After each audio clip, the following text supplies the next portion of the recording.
Deputy Vice Chancellors, Executive Deans of Faculties, and particularly the Executive Dean of Science, Professor Azwindini Muronga, friends, colleagues, and collaborators of Professor Pistorius, the science community, academics, members of senior management, President of the Alumni Association, students, honored guests, ladies and gentlemen, manene na manenekazi.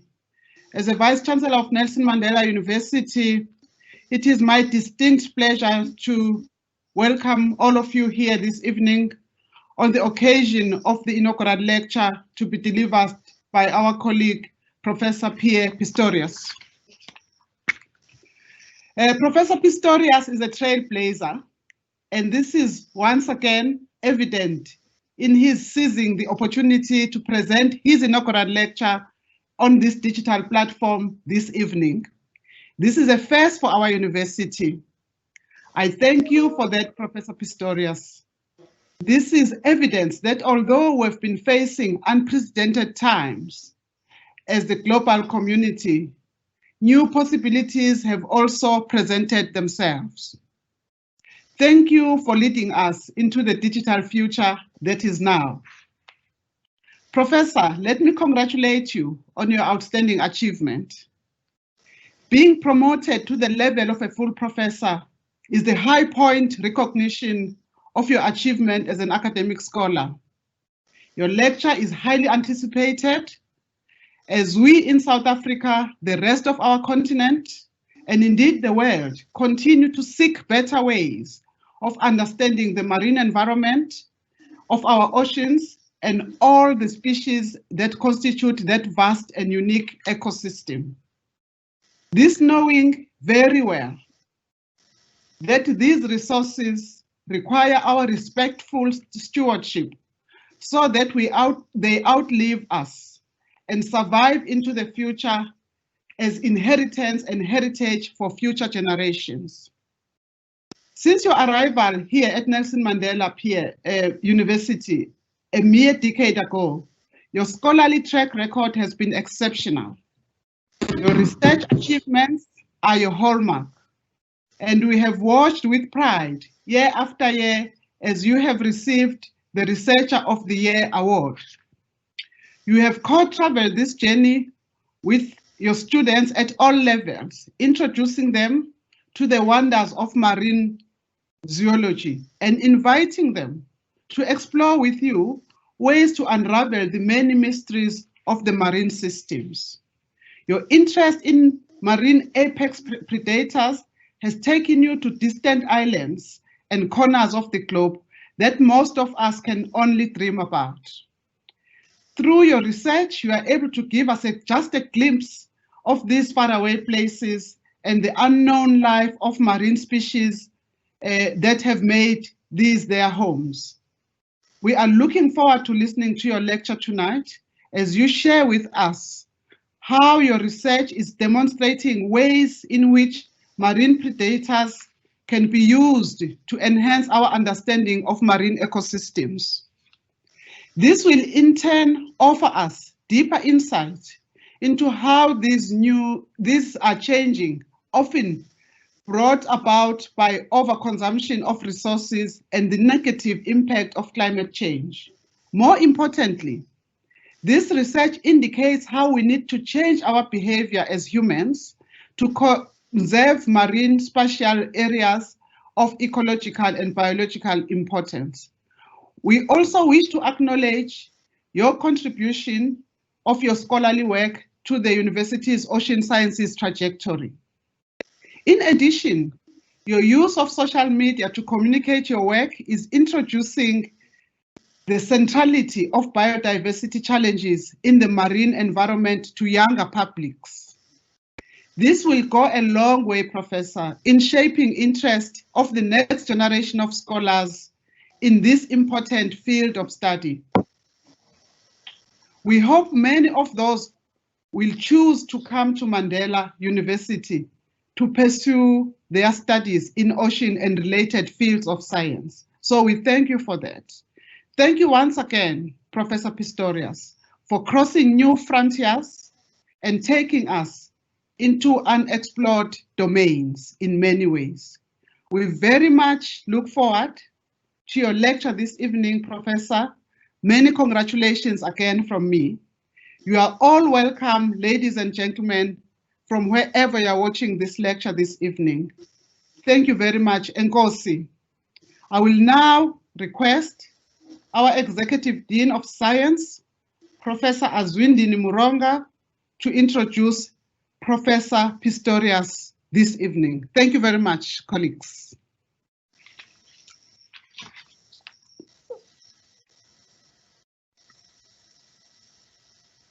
Thank you, Madam Vice Chancellor. Good evening, ladies and gentlemen. It gives me a pleasure to introduce Prof. Pierre Pistorius.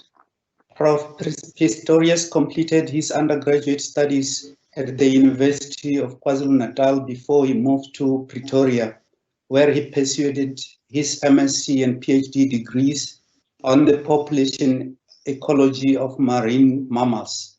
He received the Richards Bay Minerals Award for the best PhD thesis in the Department of Zoology and Entomology at the University of Pretoria.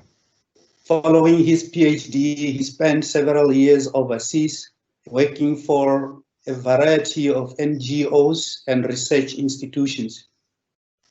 That was before joining Nelson Mandela University in 2009.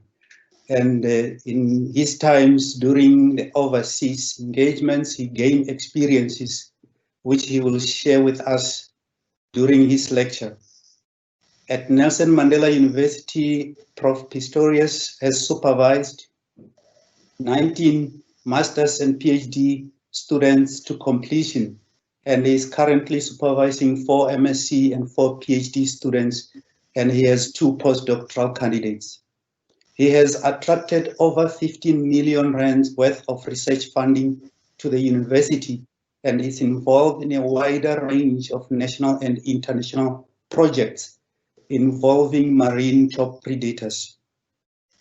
Prof. Pistorius has published over 120 peer-reviewed scientific publications and has achieved an H index of 24. He is a C1 NRF-rated scientist. He has a wide international network of collaborators and is becoming increasingly involved in large international projects. In 2016, Prof. Pistorius founded the Marine Apex Predators Research Unit, which he still heads today, and which has become internationally recognized for its research on marine top predators. He served on the editorial boards of 1 local and 2 international journals. In 2011, Prof. Pistorius received both NRF Emerging Researchers and NME Emerging Researcher in the Faculty of Science Awards. And he went on to receive Nelson Mandela University Research of the Year Awards in 2015, 2018, as well as in 2019. Outside academia, Prof. Pistorius composes music and is keen squash player and outdoors enthusiast. He has a wife and 2 daughters that share his interest in marine biology. I now call upon Prof. Pistorius to deliver his lecture.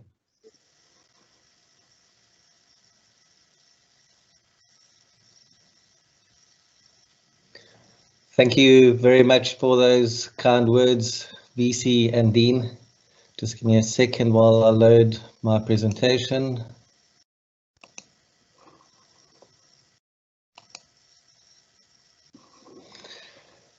So I'm going to be talking about marine predators as indicators of changes in marine systems today. And although you'd note from the title that I refer to oceans under siege, I'm not going to be elaborating on the pressures that our oceans face from overexploitation, pollution, climate change, and all of these.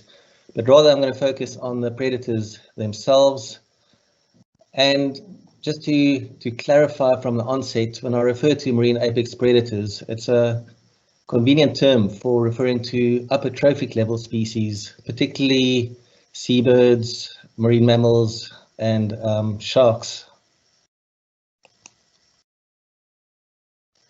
So a brief outline of the presentation. I'm going to be starting off with giving a overview of my journey to Nelson Mandela University, and I'm then going to be talking about what a sentinel species is and why we refer to marine apex predators. All right, so apologies for the hiccups. So I'm going to start off by talking about my journey to Nelson Mandela University, and essentially all the experiences that I gained before coming to the university. I'm going to be talking about what a sentinel species is and why in particular marine apex predators can be useful as indicator species. Before going to two local case studies on marine predators, before talking about some of the tracking work we've been doing on marine top predators in the Southern Ocean. I'm then going to be talking briefly about the impact of climate change and marine predators, before giving an overview of how these animals can be useful in broadcasting biodiversity messages to the broader audience. So I did my PhD at the University of Pretoria, as we heard earlier on, and part of this involved spending time on subantarctic Marion Island. I worked on southern elephant seals during these years. My PhD was on the demographics of southern elephant seals, and I spent 2 years on this fantastic island collecting data on elephant seals. At the same time, we were also involved in deploying instruments to study the at-sea distribution of animals, particularly southern elephant seals and fur seals. And in this image, you see a subantarctic fur seal with a satellite transmitter on. This work was funded by the South African National Antarctic Program, the NRF, and following this experience, I had the opportunity to go to Trondheim, where I was employed on contract by the Norwegian Institute for Nature Research. And even by the standards of subantarctic Marion Island, that's pretty cold, this was a shock to the system, arriving in Trondheim in winter, but it was a fantastic experience. And this is really where I picked up my interest in birds. I worked primarily on geese and their migratory strategies throughout Scandinavia during these years. And I was particularly interested on the influence of the timing of their migration in relation to climate change and how their migratory timing changed since the 1970s. And this is an interest that I've carried forward. From Norway, I had opportunity to go to the Seychelles, one of the most pristine tropical islands, Aldabra Atoll. It's a UNESCO World Heritage Site. And I called this place home for 2 years. It was a fantastic opportunity. And I worked on a whole range of projects. I was leading the research station on the island. I worked on coral reef systems, turtles, and seabirds, as well as predatory fish during these years. And what was particularly interesting in this atoll that's really has been left very much untouched, it's had very little pressure of human pressures on, is the abundance of these marine predators in these pristine waters. That was through the Seychelles Islands Foundation, a non-governmental organization that paid the bills. And after the 2 years, I moved on to the Falkland Islands, where I was employed by another NGO, conservation-based NGO, Falklands Conservation. And I spent a year at the Falkland Islands working on various monitoring programs with a particular focus on seabirds. Some of the largest colonies of seabirds in the world are found on these islands. And here I picked up a strong interest in seabirds that I also have carried forward in my current research. This is an image of black-browed albatrosses on the island. It was an interesting contrast to Marion Island. This is an image of elephant seals on the Falkland Islands with this interaction between wildlife and domestic animals was in stark contrast to Marion Island.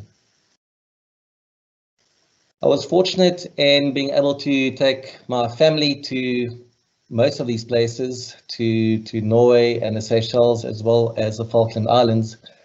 This is my oldest daughter, and in the background you see a male southern elephant seal. She kind of gives scale to how big these animals really are. So following my time in the Falkland Islands, I applied for a position as senior lecturer at the zoology department at Nelson Mandela University, and I was successful, and I've been at Nelson Mandela University since 2009. And my research trajectory was very much shaped by these past experiences, these previous experiences. There are some incredible opportunities around Port Elizabeth and in Algoa Bay to work with marine predators, as well as the opportunity to continue my research on Marion Island in the subantarctic. So moving from this background to the focus of my talk, and to start off, I just want to define a sentinel species. So a sentinel species is a species that provides information about unobserved components of the ecosystem, and marine predators are particularly useful in this regard, especially seals and seabirds that have to return to land to breed and often to molt, during which stage they are accessible to obtain information from. And ideally, a sentinel species needs to integrate ecosystem processes into rapidly interpretable metrics. So when one considers the vast nature of the ocean, there's very little known about many of the lower trophic level constituents of our oceans. So it's difficult to detect changes at lower trophic levels. And the idea here is if we can pick up and detect changes at the upper boundary of the food chain, it's one way to monitor and detect changes in the entire ecosystem. This is an image from a paper that we submitted to Frontiers in Ecology and Evolution that was recently accepted. It's a set of papers dealing with the ecosystem assessment of the Southern Ocean, and this paper in particular dealing with marine mammals and seabirds. And what this image demonstrates is the amount of information one can get from seabirds or seals when they're on land and in the natural environment. Within about 10 minutes or less of handling, one can obtain blood sampling. All one needs is about 0.5 milliliter of blood to tell us the sex of individual, diet composition, pollutants, and a whole range of other features that one can study from these samples. And these aren't just information relevant to the health of the animal, but also the environment in which the animal finds itself. On the top right, the data loggers, so one can attach data loggers to study animals, whether it's tracking devices, which I'll be talking about mostly, GPS loggers or satellite transmitters. And we deploy these loggers to better understand the distribution of the study animals while they're foraging at sea. So to obtain patterns of movement, habitat use. And recently we've been working on deploying miniaturized video cameras, and this has been particularly revealing in better understanding the behavior of animals and what drives the changes in the behavior of animals when they're at sea. We can also obtain fecal samples and based on these samples through DNA analysis, study the diet of animals. So within a relatively short period of time, it's an incredible amount of information that one can get. We are acutely aware of welfare issues surrounding this work, and several of our own papers, as well as many papers from other authors, have demonstrated that as long as the handling time is minimized and the weight of the loggers are below a certain threshold, there's negligible negative impact on the behavior or the fitness of the study animals. This is a figure I really love showing, and this really demonstrates that the same ethical standards didn't apply in 1971 when some of the tracking work started, and one has to feel for this poor penguin. Currently, we use data loggers that weigh anything down to 10 grams that can be used to study the distribution as well as the dive behavior of animals. So really small devices that we use these days. And this technological advances in the miniaturization of the tracking equipment has led to incredible growth in the amount of studies that have tracked marine top predators at sea. The question then is, why do we track these animals? And one of the main reasons is to better understand productive areas. So where the seabirds or the seals or the predators are, generally those are areas of high productivity and areas that are of ecological and biological importance that we want to protect.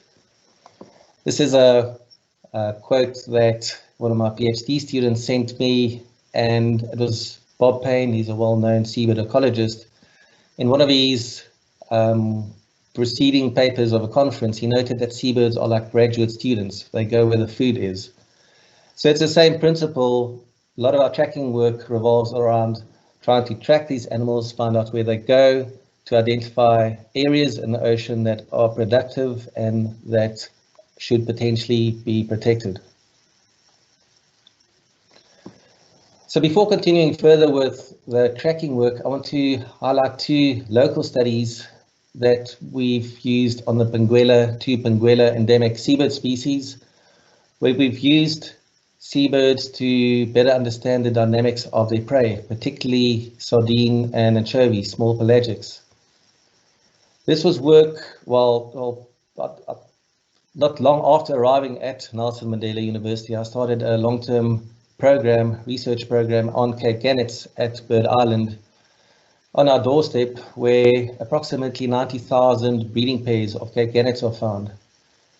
And David Green, for his MSc, looked at the long-term changes in their diet, decadal changes in their diet, and how the contribution of the main prey constituents changed during this period. This was interesting, but what was equally revealing was when looking at more recent data, he related the proportion of the different species in a diet to the availability of prey within the range of these birds, their foraging range. And that was obtained through hydroacoustic surveys conducted by the Department of Environment, Forestry and Fisheries. And there was a very close relationship between what was in their diet and what was the dominant species within their foraging range. So I could potentially go to Bird Island and spend half an hour on the island, obtain a few diet samples, and have a reasonably good idea of what are the dominant fish species, the small pelagic fish species in Algoa Bay. Gavin Rishworth, who we are now very fortunate to have as a staff member in the Department of Zoology, took this further, and during his MSc, he looked at coming up with an automated approach, an automated method of monitoring prey availability within the foraging range of Cape Gannets. And essentially the principle is that while seabirds are feeding their chicks, the amount of time they spend looking for food is a very good indicator of how much food is out there. So what we did is deployed in this image, the third image to the left, a small VHF transmitter weighing about 3 grams, which we attached to a PVC leg ring, which is then fitted to the bird. And that transmits to a logging station that was permanently housed on Bird Island. And essentially the information we got was the amount of time or the duration of the foraging trips of these gannets over an extended time period. And that information, we showed that through this work that it would be feasible to monitor automated approach to monitor the foraging duration of seabirds and relate that to potential fisheries management. Using a similar principle, Alistair McKenzie looked at African penguins. These animals, these birds weren't marked with VHF transmitters, but rather with passive integrated transponders, these microchips that were subcutaneously injected into a number of animals. And then every time they arrive at the colony, on the bottom left, you see an antenna that they walk over. And when they leave to go foraging, they walk over the same antenna again. And that unique identity in the passive integrated transponder is then relayed to a logging system. In this case, we also had a weighing bridge. So it's not just the identity, but also the weight of the animal as it enters and leaves a colony to see, to measure foraging success. And the figure on the right here, on the x-axis we've got time, and then the y-axis the trip duration, this foraging trip duration, which is reflective of prey availability. And this is a hypothetical example that Alistair generated, and at the beginning of this figure, when the foraging trips are relatively short, that indicates ample food resources. And then as one moves on and the foraging trips become longer, that signals a problem with food availability, and potentially that could then signal fisheries closure within the foraging range of these animals until conditions recover. And this is particularly important for species like the African penguin. Their numbers have declined from over 1 million breeding pairs to less than 15,000 breeding pairs. So they are in serious trouble and in need of appropriate management.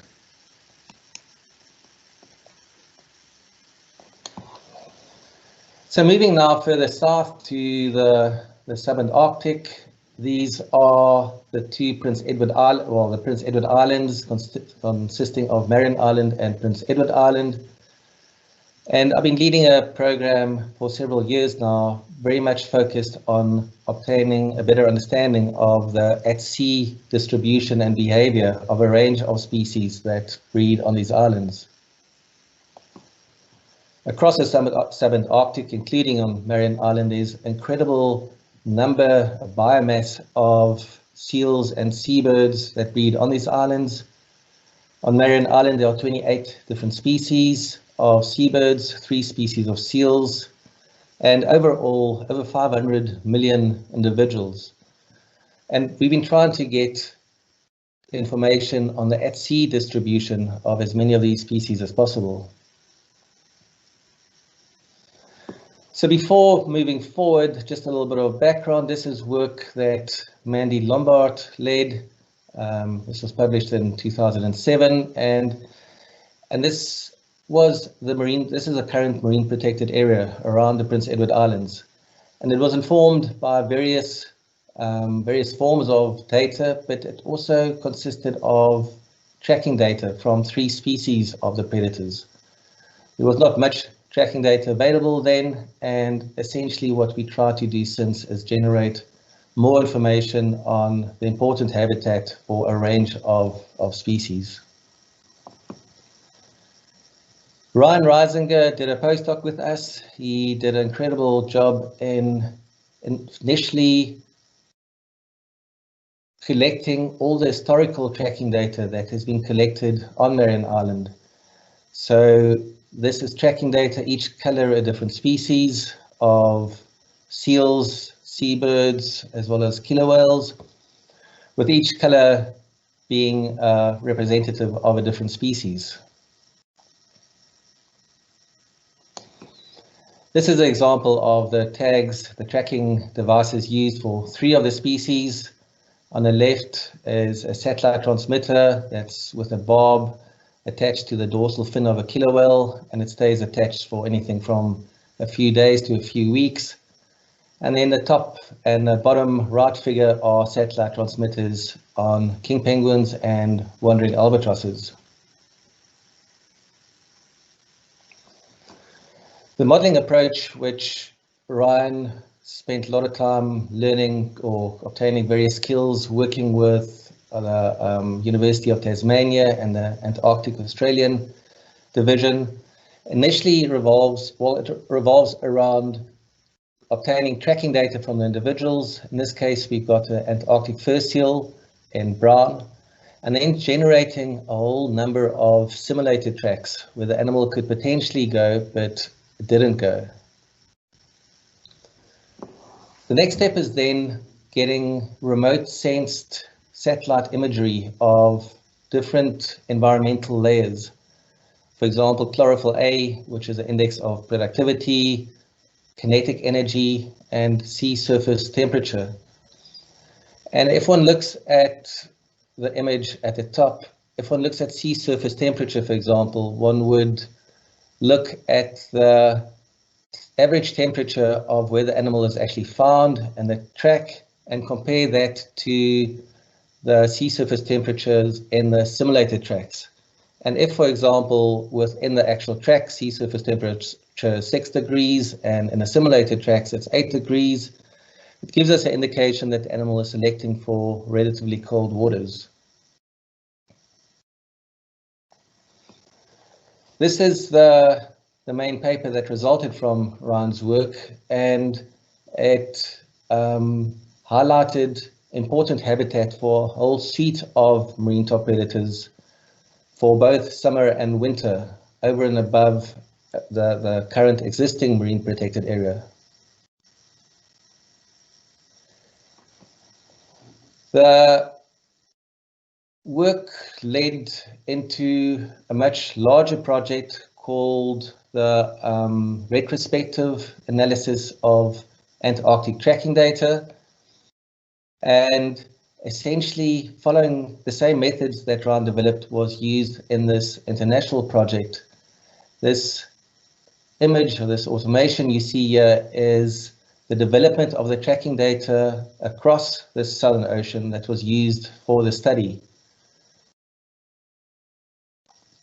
Important to note here is that one can see the relatively slow progression of tracking data as there were relatively few studies on tracking of marine mammals. And then as time progresses, one sees this increase in the amount of tracking work that was done. And this was partly related or partly associated with the miniaturization of the tracking devices we spoke about earlier, as well as a lot of these instruments becoming more affordable. From the earlier days where one would, for example, spend 10,000 Rand on a GPS logger, nowadays for about 400 Rand, 500 Rand, we can get the same device. So one sees this rapid increase in the amount of tracking data, which is impressive, and we were very fortunate in that we had incredible buy-in from collaborators across the globe in making their data available to this project.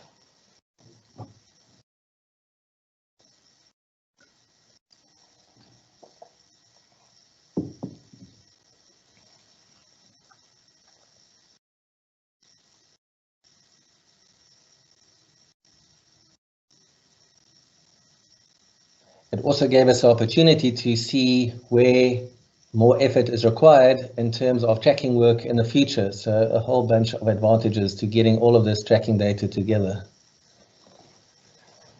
The results of this was published earlier in this year. We published it in Nature. I think it came out in March, led by Mark Hindell from the Institute from the University of Tasmania. And all the tracking data is shown in the top left figure.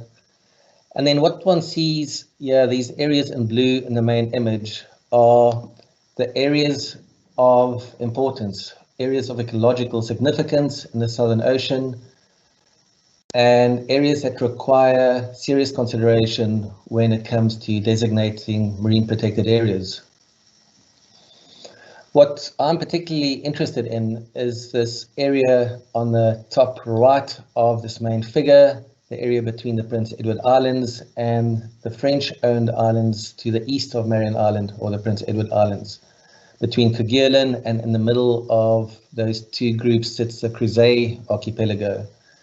And we've been working with a number of French researchers that are active on the French islands, working with marine top predators, to also pull our tracking data and try identify areas of importance between the two island groups in the Southern Indian Ocean. Florian Augeret joined us as a postdoc, and he's been putting together tracking data from the different island groups. And this is an example of wandering albatross tracking data. At the top, we've got an image for the Crozet archipelago. It's indicated in a triangle, and the bottom from Marion Island in the square. And these are two of the largest colonies of wandering albatrosses. So one of the objectives was to identify important habitat between the two island groups.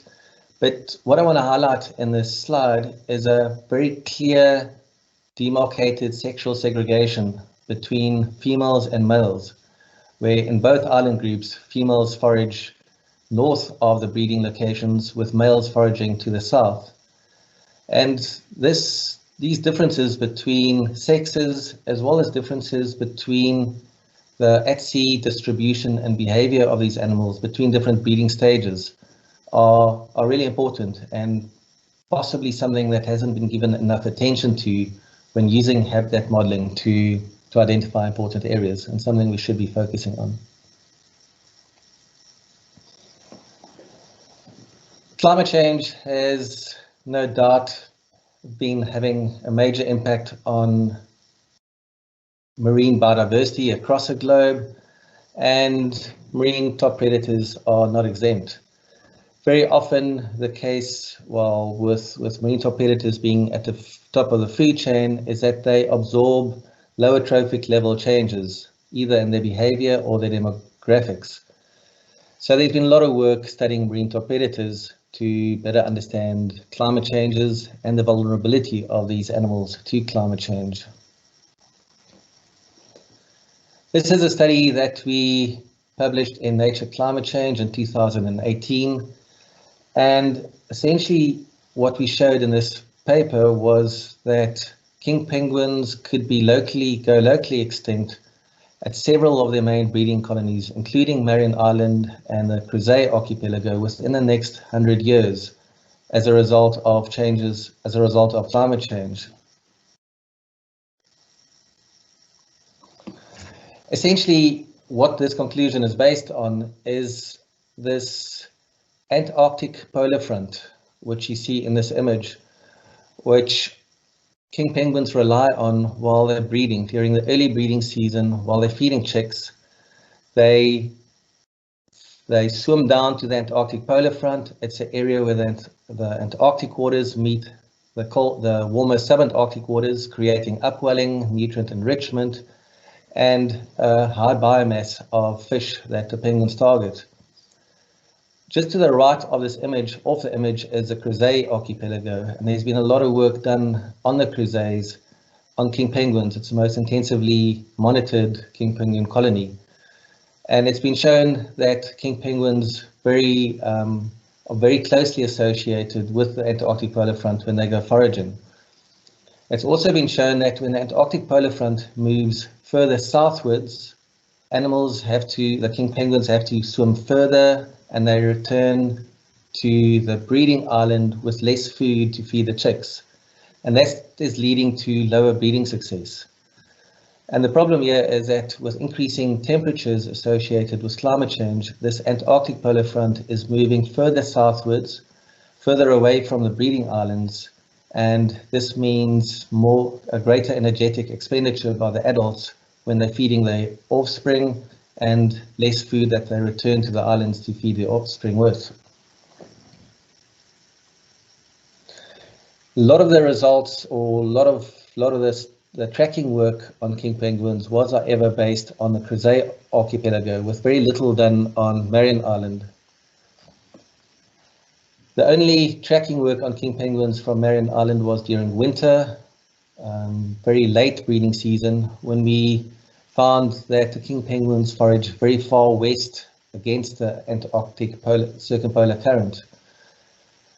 However, more recently, we looked at tracking work during early chick rearing to compare to what was found at Crozet Island, and we have found that, like at the Crozet archipelago, the birds from Marion Island also feed at the Antarctic polar front, suggesting that they could very well be in trouble in the future.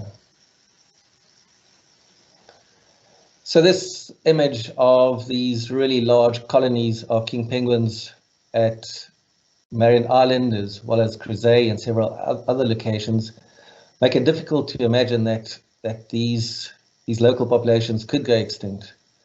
But what was revealing was a recent observation based on the previously thought largest colony of king penguins in the world. It's one of the small islands that form part of the Crozet archipelago, where in the mid-1980s, there were over 500,000 breeding pairs of king penguins. The colony was visited recently again for the first time, and there are currently about 60,000 breeding pairs left. So that did give some indication that there could potentially be some major changes on the horizon. This is work done by Tegan Carpenter-Kling, who will very soon be submitting her PhD after spending a lot of time overwintering twice on Marion Island, collecting a lot of data on various species, including the 4 albatrosses that breed on the island. And what she showed here, what we looked at, was the changes in the foraging distribution of the albatrosses between years that had contrasting conditions, environmental conditions. So these frontal regions are dynamic in nature. They move over time depending on temperature and a lot of other variables. And what Tegan showed was, at least for the 3 smaller albatross species, their distribution changed according to the distribution of productive foraging habitat. And that was good news when one considers that during climate change, when one wants to see some flexibility, some behavioral plasticity in animals to deal with climate-related changes. So that was good to see, but it does again raise a question or raise a problem of spatial protection, especially rigid spatial protection, when one are dealing with these productive habitat, these areas that are changing distribution. Gentoo penguins are unique among the animals that we've been studying on Marion Island in that they are inshore foragers. They feed about 10-20 kilometers from Marion Island, and work that Tegan also did as part of a MSc, and this was published last year, showed that the diet of Gentoo penguins, there's been a long time series of diet collected from Gentoo penguins since the early 1990s. And the diet of Gentoo penguins is very closely related to the proximity of the subantarctic front, so the local oceanographic conditions of Marion Island.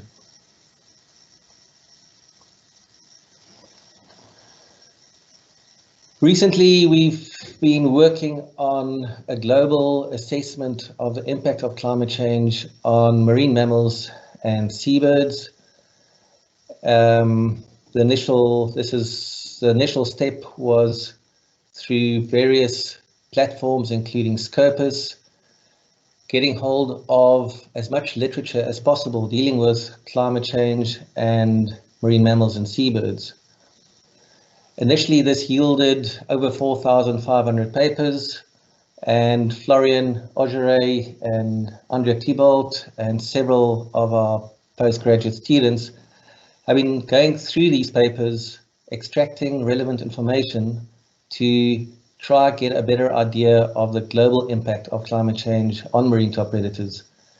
The first step was to see what studies were really legitimate. There's a large number of studies that claim climate change impacts when they really don't demonstrate that.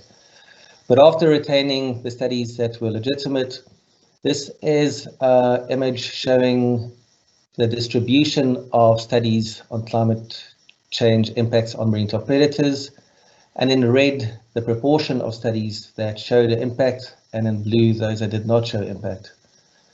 There are some problems associated with this, including publication bias. It's much easier getting work published when there is effect. So we did the same approach and only focused on multi-species studies and found a similar pattern. On the right here, we've got an image of a figure of the number of studies, the proportion of studies of marine top predators and climate change in relation to latitudinal distribution, showing a very low distribution of studies in the tropics and much greater number of studies on climate change and marine top predators towards the poles. This is a very busy figure, so on a Monday evening, I don't expect you to pay too much attention to the details. I think it is an important finding to highlight though, although the study is still preliminary. What we looked at is the probability of authors concluding a climate change impact on a range of different response variables in the predators.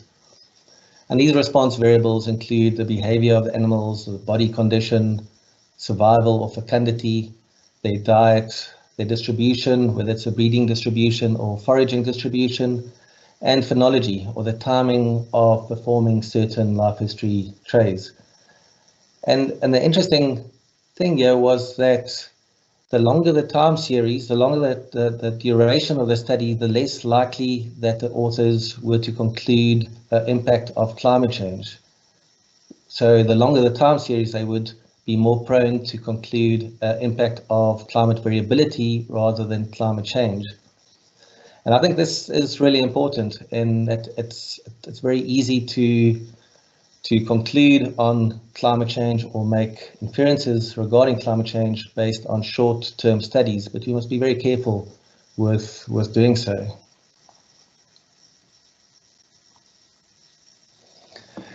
Now I just want to move over to the use of the media to get messages associated with biodiversity loss and the current state of marine resources to the broader audience. Marine predators lend themselves to public appeal. I think one of the most iconic images of climate change would be a polar bear perched, well, a polar bear on a disappearing piece of ice. So the general public can relate to marine predators, and I think we've been doing quite well at broadcasting our research and making it available in the public domain through newspaper articles, as well as popular science articles and blogging sites, etc. As an example, we recently, and the figure on the top left has reference, last week on Monday we had a paper published in the Proceedings of the National Academy of Science in PNAS, and a week later the results from the study has been disseminated in over 100 newspaper outlets, and through tweets has reached more than 1 million people. And although the message here is on the origin of penguins, there's a strong message within this paper and the media around it of the importance of halting the fast climate change and the impact that it's having on biodiversity, as penguins are not able to adapt fast enough to the current changes that we are observing. So I think there's a lot of potential to use these animals, marine type predators, to communicate important messages to the general public. Then to finish off, a real big thank you to all the collaborators and friends that I've been fortunate to work with over the last 10 years and before this.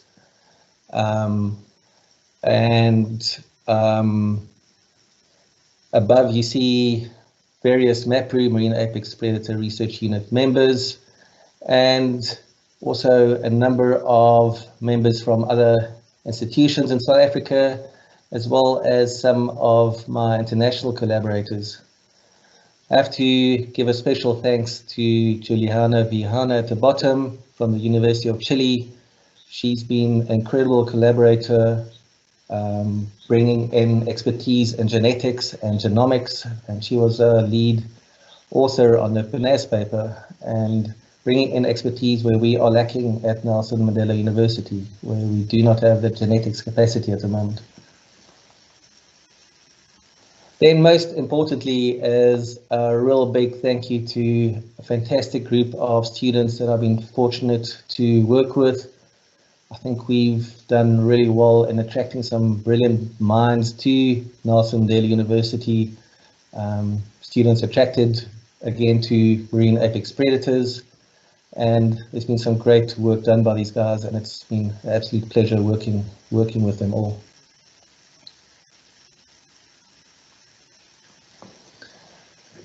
Then lastly, just thanks to some of my main funders, particularly the South African National Antarctic Programme, through the NRF, the Department of Science and Innovation, the Department of Environment, Forestry and Fisheries, and then below 3 of our main international institutions that I collaborate with.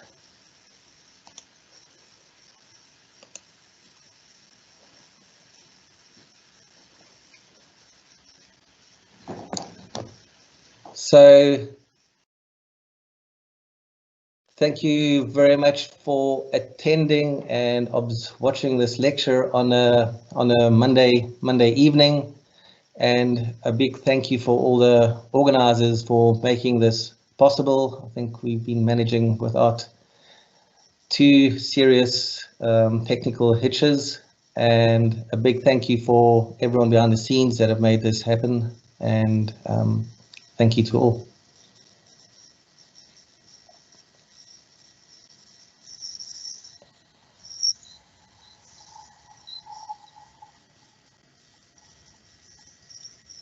Congratulations, Professor Pistorius, on a stimulating inaugural lecture, which clearly demonstrates your depth of understanding and expertise related to marine apex predators and marine systems. Thank you for giving us insight into your career journey, which led to sparking your interest in this field, as well as your journey as a researcher, which has led to impactful research studies conducted in many parts of the world.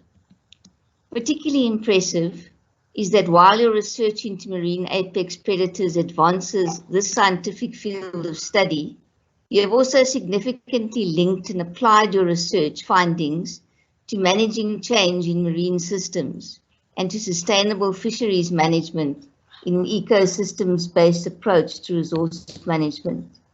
In the process, you have also grappled with how best to use your research into marine apex predators to communicate biodiversity challenges to the public through the use of social media and printed media, for example. As a university whose aim it is to be in service to society, your scholarly work and the application of your research for the public good exemplifies the type of contribution that connects to finding solutions to real-world challenges.